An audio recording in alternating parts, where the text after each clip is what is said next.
All right, we are diving into something today that I feel affects us all, whether we realize it or not. Hmm. Cross-cultural communication. Yes. You have sent over, wow, a really interesting mix of articles and research and even personal notes on this. Yeah. And I'm seeing stuff about Hofstede's cultural dimensions, power distance, individualism versus collectivism. Right. It's like a roadmap to understanding how people from different backgrounds tuck. It really is. It's fascinating how often we just overlook the impact of culture, I think. Yeah. We tend to focus on the obvious things like food, the music, the holidays, but the Oh, real magic is how culture shapes our interactions. yeah. It's like a silent language that influences how we communicate, how we interpret things, and even how we handle conflict. Okay, so it's deeper than just knowing whether to bow or shake hands. Yeah. Before we get to the nitty-gritty of Hofstede's dimensions, can you kind of unpack what culture actually is? Okay. It feels like one of those things everyone throws around, but maybe we don't all have the same definition. You're right. It's often just taken for granted. So think of culture as a shared operating system, almost a Okay. set of values, beliefs, and behaviors that a group of people have in common. Hmm.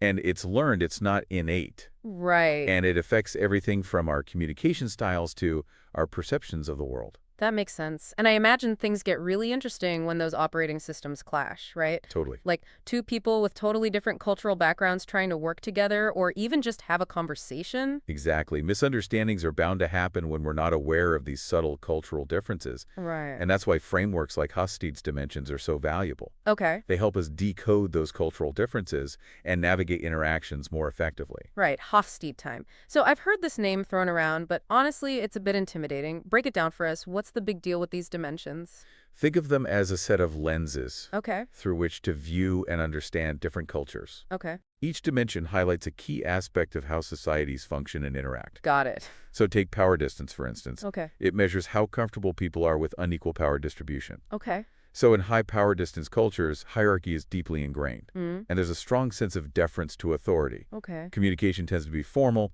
with clear protocols for addressing superiors. So in a high power distance culture, casually emailing your CEO with a funny meme is probably a no-go. You're catching on. Now contrast that with low power distance cultures, Okay. where things are much more egalitarian, Mm-hmm. people challenge authority more readily, Okay. communication is more informal, and collaboration across hierarchies is encouraged. Wow. So just knowing where a culture falls on this one dimension can completely change how you approach communication Totally. in a workplace, in a business deal, even just social situations, right? Absolutely, and that's just one of the 6 dimensions. So let's move on to another fascinating one, Okay. individualism versus collectivism. Right.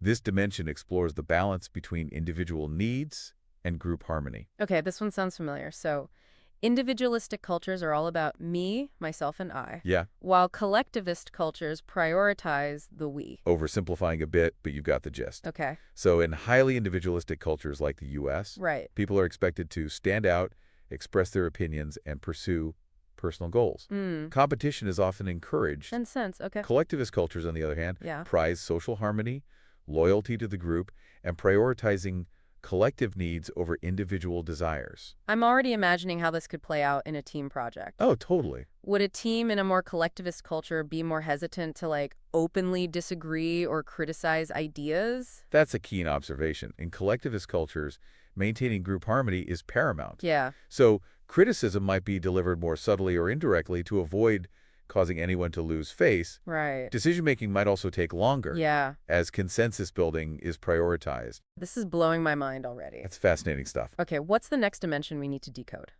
Let's tackle masculinity versus femininity. Okay. But with a caveat, Okay. it's not about gender roles, but rather society values. Got it. So masculine cultures in this framework emphasize achievement, assertiveness, and material success. Okay.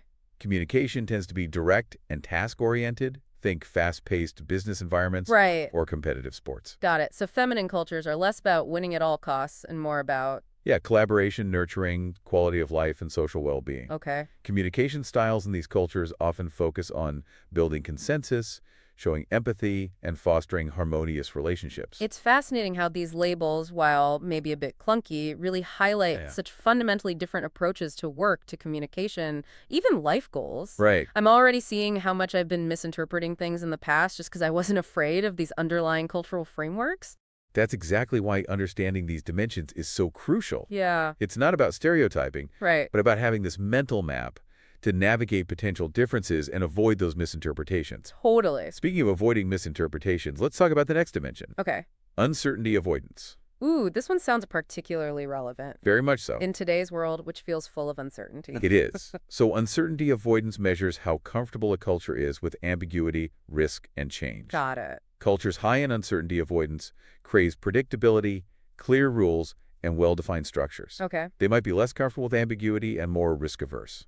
So I imagine in a high uncertainty avoidance culture, communication would be very detailed and precise. Yes, Maybe with lots of written documentation and procedures to follow. you're spot on. Okay. Now, in contrast, cultures with low uncertainty avoidance are much more comfortable with going with the flow. They embrace flexibility, Yeah. adapt to change easily, Right. and may be more tolerant of risk-taking. Okay. Communication might be more casual and less reliant on formal protocols. Okay, I'm starting to get a feel for how these dimensions can really illuminate how different teams or individuals might approach a project, Totally. handle conflict, or even perceive deadlines. Absolutely. And that brings us to another crucial dimension, Okay. long-term versus short-term orientation. This one looks at a society's perspective on time Okay. and its impact on decision-making. Is this about punctuality?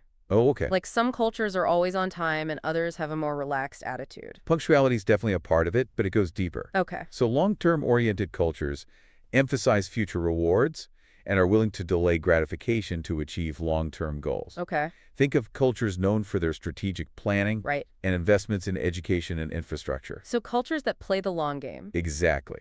What about short-term oriented cultures? They tend to value traditions, social obligations, and immediate results. They focus on the present and the past, Right. and may be more risk-averse when it comes to long-term investments. I can see how this could cause friction, right? Absolutely. Like one person is thinking 10 years down the line and the other wants to see immediate results. Exactly. That's bound to lead to misaligned expectations and maybe even conflict. Exactly. Understanding these different perspectives on time is crucial for effective communication and collaboration. Right. And that leads us to our final dimension, Okay. which I think you'll find particularly intriguing. Okay, lay it on me. What's the last piece of the Hofstede puzzle? Indulgence versus restraint.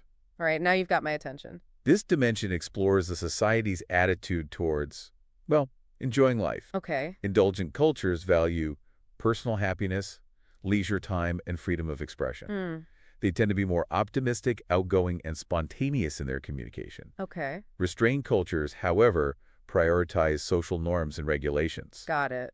They may be more reserved, cautious, and controlled in their behavior and communication. So indulgent cultures are all about work hard, play hard. Yeah, Whereas restrained cultures are more, shall we say, measured in their approach to fun? you could say that. Okay. And these attitudes spill over into communication styles as well. Right. Indulgent cultures might be more informal, humorous, and expressive, Oh, okay. while restrained cultures are more formal, reserved, and less likely to openly display emotions. I'm realizing that even something as simple as humor could be a minefield. Totally. What one culture finds hilarious could be totally off-putting to another. It's true. It makes you realize how much we take for granted in our own cultural bubbles. Precisely. But the good news is, by understanding these dimensions, we can start to see those bubbles more clearly and learn to communicate across them more effectively. This has been an amazing crash course in Hofstede. Well, thank you. But it feels like we've just scratched the surface, though. There's so much more to unpack here. Yeah. Where do we go from here? Well, words are just one part of the equation. Right. Next, we need to dive into the fascinating world of nonverbal communication, the silent language of body language, gestures, and unspoken cues. That's where things get really interesting and potentially even more prone to misinterpretations. Bring it on. I'm ready to decode those hidden signals. All right. All right, let's talk nonverbals. I have a feeling this is where things can get really tricky, especially across cultures. You're absolutely right. Nonverbal communication is like an iceberg. So much happening beneath the surface. A simple gesture in one culture can have a completely different meaning in another. Yeah, And those misinterpretations can have a big impact, right. especially, in professional settings. Okay, so let's break down some of the biggest potential pitfalls. I'm thinking like personal space, Yep. eye contact, even just how much you smile or gesture. You hit the nail on the head. Personal space is a prime example. What feels comfortable in one culture Right. can be incredibly intrusive in another. I recall a study from your materials that talked about how Americans tend to prefer a larger bubble of personal space Yeah. compared to, say, people from Mediterranean or Latin American cultures. Oh, yeah, I remember that one. It mentioned how someone from a high contact culture might see standing close as friendly, Right. while someone from a low contact culture might feel like their boundaries are being crossed. Exactly. No wonder my Italian friends seemed to be backing away every time I got closer. That's a perfect illustration, and it highlights how even something as simple as proximity can lead to miscommunication. Right. The study also mentioned how eye contact plays a huge role. Hmm. In some cultures, direct eye contact is a sign of respect and engagement, Hmm. while in others, it can be seen as challenging or confrontational. So something that's seen as attentive in one culture could be interpreted as aggressive in another. Yeah, That's a pretty big difference to navigate. it is, and it highlights why being observant and adaptable is so important. When you're interacting with people from different backgrounds, Yeah. pay attention to their cues. How close are they standing? Right. Are they making eye contact? Are their gestures subtle or expansive? It's like becoming a cultural detective. It is. It's fascinating. But what about situations where you're not familiar with the specific culture? Right. Are there any, general strategies you can use to avoid major faux pas? Absolutely. One tip from your provided materials really resonated with me: mirroring. Mirroring. Okay. Subtly matching the other person's energy and body language Yeah.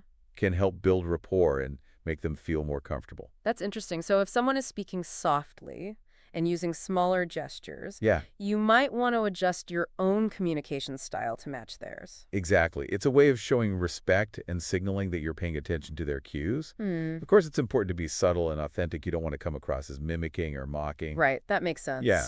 And I'm guessing being aware of your own nonverbals is equally important. Absolutely. I know I tend to gesture a lot when I'm excited, but that might be overwhelming for someone from a culture where subtler movements are the norm. Yeah, self-awareness is key. Okay. It's also important to remember that nonverbals go beyond body language. Hmm. Things like tone of voice, Yeah. pacing of speech, and even silence Oh, can wow. communicate volumes. That's so true. I never thought about silence as a cultural difference before, Yeah. but I can see how it could be interpreted in so many ways. In some cultures, silence is a sign of respect or a moment for reflection, right? Yeah. In others, it might be seen as awkward Right. or a sign of disinterest. This is making me realize just how much we communicate without even realizing it. It's amazing. It's like there's this whole other layer of conversation happening beneath the surface. Precisely. And that's why cross-cultural communication is such a fascinating and complex field. Yeah. It's not just about learning a few do's and don'ts. Right. It's about developing cultural intelligence, the ability to read the subtle cues, adapt your communication style, and bridge those gaps in understanding. So being mindful of nonverbals, both yours and theirs, Yeah, is essential for building strong cross-cultural connections. absolutely. But even with the best intentions, misunderstandings are bound to happen, right? Of course. We're all human. We all come to interactions with our own cultural baggage, right? Yeah. Our own sets of assumptions and biases. Right. And this brings us to another crucial aspect highlighted in your materials: psychological barriers. Psychological barriers, that sounds a bit intimidating. It can be. What exactly does that mean in the context of cross-cultural communication? Think of it as the mental and emotional walls that can get the way of truly connecting with someone from a different background. Okay. It could be unconscious bias, Right. stereotypes, Yeah. even just a lack of awareness of our own cultural lens. So it's not just about learning the rules of another culture, Yeah. but also about understanding how our own backgrounds shape our perceptions. Exactly. If we go into an interaction with preconceived notions or judgments, we're already setting ourselves up for miscommunication. I can see how that could happen. You read an article about a certain culture or have one negative experience, Right. and suddenly you're applying that to everyone from that background. That's the danger of stereotypes. They oversimplify, Yeah. and they can lead to unfair judgments. Right. One suggestion I found really powerful in your materials was the idea of actively seeking out diverse perspectives. Hmm. Surrounding yourself with people from different backgrounds can help challenge your assumptions Right. and broaden your understanding. That makes a lot of sense. The Yeah. more exposure you have to different cultures, the less likely you are to rely on stereotypes or make assumptions. Precisely.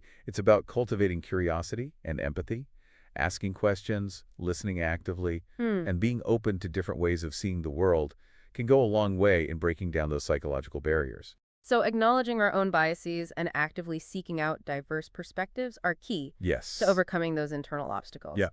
But what about the more practical challenges, language barriers, for example? Language barriers, a classic hurdle in cross-cultural communication.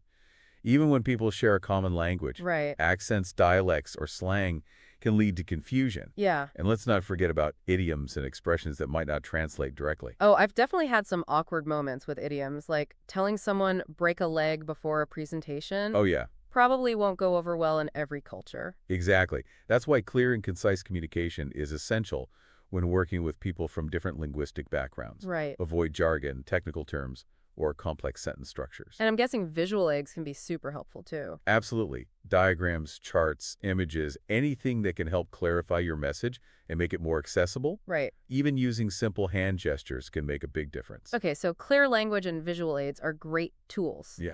But even with those, nonverbal misinterpretations can still slip through the cracks, right? Like, what if someone nods their head, Right. but they actually mean no? That's a common scenario, especially across cultures where indirect communication is the norm. Okay. So in some cultures, nodding might simply mean I'm listening, Hmm. not necessary agreement. So how do you navigate those situations? It seems like a recipe for confusion. The key is to pay attention to the context. Hmm. And most importantly, don't be afraid to ask for clarification. Right. You could say something like, I'm noticing you're nodding. Does that mean you agree with what I'm saying? Right. Or are you just acknowledging that you're hearing me? It's all about clear communication and double-checking your understanding.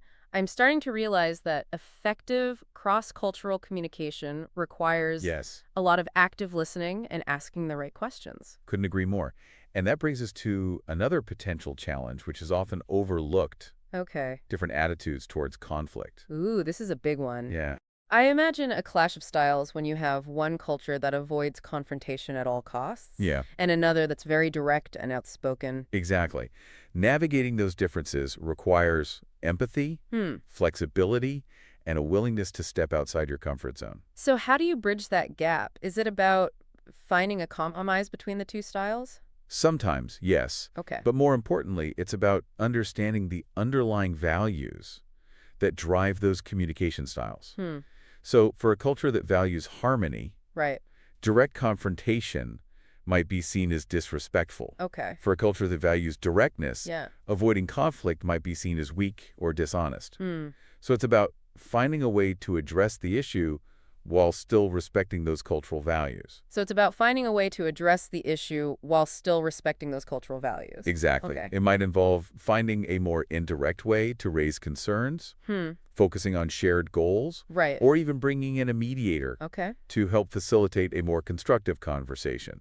Okay, we've covered language barriers, nonverbal, psychological barriers, We have. and even conflicting approaches to conflict. Yes. It's amazing how many potential pitfalls there are in cross-cultural communication. It's true, but with awareness, sensitivity, and a willingness to learn, we can navigate these challenges and build stronger, more meaningful connections across cultures. Hmm. And speaking of navigating challenges, we can't forget about the impact of technology. Yes, technology is changing the game when it comes to cross-cultural communication. It's easier than ever to connect with people from all over the world. It is. But I imagine that brings its own set of complexities. It certainly does. On one hand, technology has opened up incredible opportunities for collaboration and understanding. Hmm. We have video conferencing, instant messaging, social media. We can connect with people across continents in real time. It's amazing. But on the other hand, There's always a but with technology, right? What are some of the downsides we need to be aware of?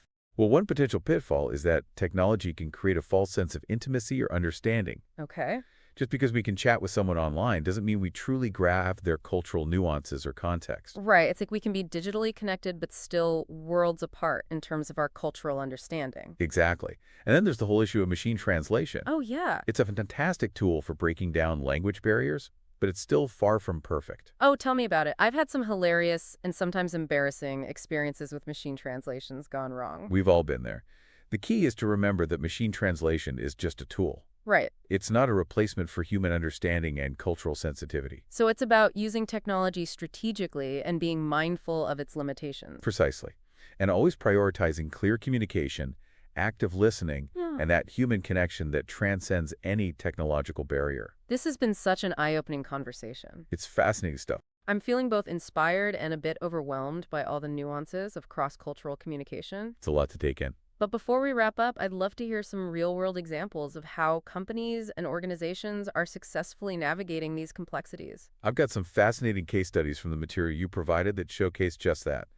Let's dive into how some brands have managed to connect with different cultures in meaningful and impactful ways. Okay, I'm ready for some success stories. Show me how it's done. Let's start with a campaign that really impressed me from your research, Nike Adidas campaign in India. Okay. They were trying to break into a market where cultural sensitivity was paramount. India's a diverse and complex market, that's for sure. What was their approach? So instead of just importing a generic Western ad campaign, right, Nike took the time to understand the cultural landscape. Okay. They created a campaign that celebrated female empowerment through sports, featuring Indian female athletes and influencers. So they tapped into a local cultural movement, something authentic and resonant. Exactly. And the campaign challenged traditional gender roles Yeah. and really connected with younger audiences. They didn't just sell a product. Right. They tapped into a powerful social message that resonated with the target market. That's brilliant. It shows how understanding cultural values can be a marketing superpower. It really is. Now, for a different kind of success story, let's look at Coca-Cola's Share a Coke campaign. Okay. You might remember this one. They replaced their logo with popular names on bottles and cans. Oh, yeah, I remember that. It seemed like everyone was trying to find a bottle with their name on it. It was a global campaign, but here's the key. They adapted it for local markets. Okay. They used names common in each specific culture. So even though it was a global brand, they made it feel personal and locally relevant. Precisely. It was a simple but effective way to bridge cultural differences and create a sense of connection.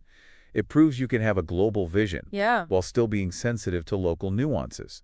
Okay, those are some great marketing examples. Do we have any case studies that focus on company culture itself? Here's one that stood out from your material, Alibaba, the Chinese e-commerce giant. Okay. They've successfully blended Eastern and Western management practices to create a unique and high-performing company culture. That's really interesting. Blending those two approaches must have been a challenge. It was. They kept their core values rooted in Chinese culture, emphasizing teamwork, harmony, and respect for authority. But they also integrated Western-style reward systems and practices Okay. to encourage innovation and individual initiatives. So they found a way to bridge two very different cultural styles? Yes, it's a great example of how companies can adapt and thrive in a globalized world. Yeah. They recognize that cultural differences aren't obstacles, but opportunities Right. to create something truly unique and powerful. These case studies are so inspiring. It feels like we've gone on a whirlwind tour of cross-cultural communication. It has been quite a journey. And the best part is, this is just the beginning. Exactly. As the world becomes increasingly interconnected, Yeah, the need for cultural intelligence will only grow. absolutely. That's so true. And honestly, I feel much better equipped to handle those challenges now, thanks to this deep dive. Well, good. I'm glad to hear that. A huge thank you to you for guiding us through this complex topic. It's been my pleasure, and of course, a massive thank you to you, dear listener, for providing such a rich collection of materials. Yes, thank you. It was a pleasure exploring them with you. And before we sign off, I want to leave you with a thought. We've covered so much ground today. We have. But what resonated most with you? Was there a specific insight or example that you can apply to your own life? Whether at work, in your personal relationships, or even just in how you approach the world? That's a great question for a reflection. Perhaps there's a communication challenge you've been facing, Yeah, and now you see it through a new cultural lens. right. Or maybe you're inspired to learn more about a particular culture that sparked your curiosity. Whatever it is, we encourage you to keep exploring, keep learning, and keep those cross-cultural conversations flowing, because Yeah. the more we understand each other, the more connected and harmonious our world becomes. Beautifully said. On that note, until next time, keep diving deep.